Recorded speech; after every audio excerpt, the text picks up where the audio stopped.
며칠 전에 있었던 일입니다. 회의가 끝나고 사무실로 돌아가고 있는데 같은 회사를 다니고 있는 대학 동기에게 메시지 하나를 받았습니다.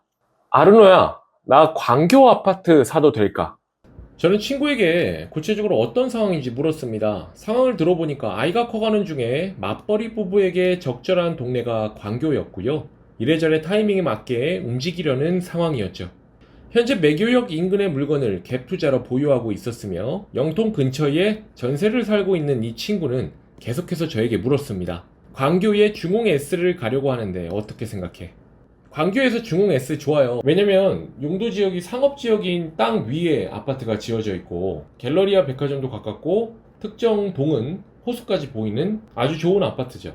근데 제 개인적인 생각은 아파트는 일단 잘 팔리는 부동산이긴 하지만 더 잘 팔리는 곳을 사야 되거든요. 그래서 이제 광교는 이 편한 세상을 가는 게 더 좋을 것 같다고 얘기를 했어요. 이런저런 이야기를 이어가다가요. 이 친구는 현재 가용 자금이 전세를 뺀다는, 지금 살고 있는 영통에 살고 있잖아요. 그 전세를 뺀다는 가정하에 6억 정도가 있다고 하더라고요. 근데 이 편한 세상을 가려면 현재 10억 정도를 그러면 레버리지를 일으켜야 하는 상황이었어요. 지금 매물이 뭐 이 정도 되니까 지금 6억이 있으면 취등록세 뭐 이래저래 합쳐서 10억 정도가 더 필요한 거예요. 근데 저는 속으로 생각했죠. 이 돈이면 뭐 서울에 괜찮은 아파트도 살 수 있겠네. 근데 하지만 서울 아파트는요, 친구 가족 상황에는 맞지 않았어요. 수원에 있는 회사를 다니고 있는 이 부부의 출퇴근, 그리고 맞벌이기에 아이를 봐줄 수 있는 주위 가족 등을 고려하면 광교가 최선이었죠.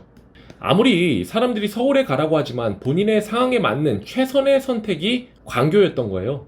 저는 인정했죠. 저는 이어서 물었습니다. 너 10억 대출을 일으키면 한 달에 이 대출 이자가 400 정도 나갈 텐데 버틸 수 있니?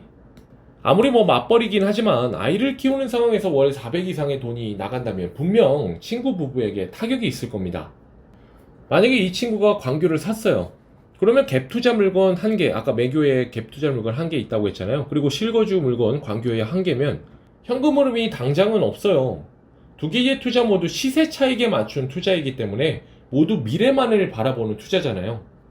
현금 흐름을 1도 바라보지 않은 투자의 곤란한 점이 무엇이냐면요. 자발적 노예가 될 수밖에 없다는 것입니다.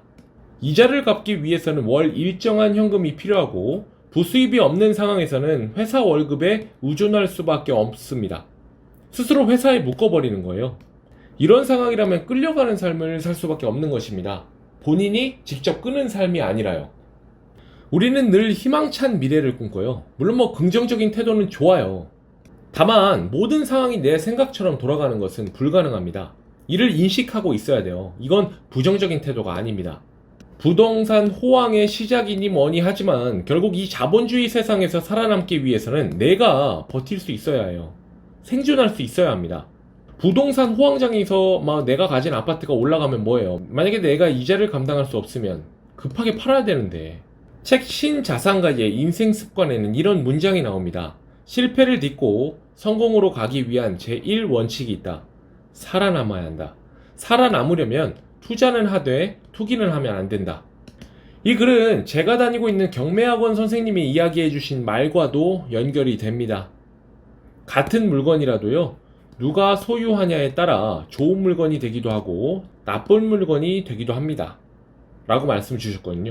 같은 투자 물건이라도 버티지 못하고 본인이 원하지 않은 가격에 매도했다면요, 나빴던 투자로 평가할 것이고요, 끝까지 버텨서 결국 본인이 원하는 가격에 매도했다면 좋았던 투자로 평가할 것입니다.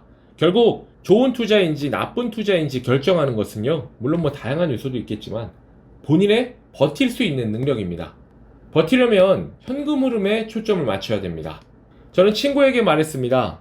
매교를 팔지 못하는 상황이라면 광교 2편안을 갭으로 사고 너희는 회사 근처에 보다 저렴한 월세를 사라. 열심히 모아서 광교 2편안의 담보대출을 감당할 수준이 되면 들어가는 게 좋을 것 같아.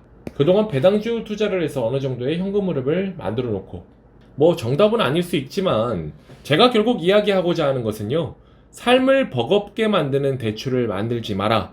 그리고 현금 흐름에 신경을 써라 였습니다. 이상입니다. 생존이 우선입니다. 호황장이다 뭐다 휘둘려서요, 무리한 대출을 받아서 투자하지 마세요. 살아남아야 합니다.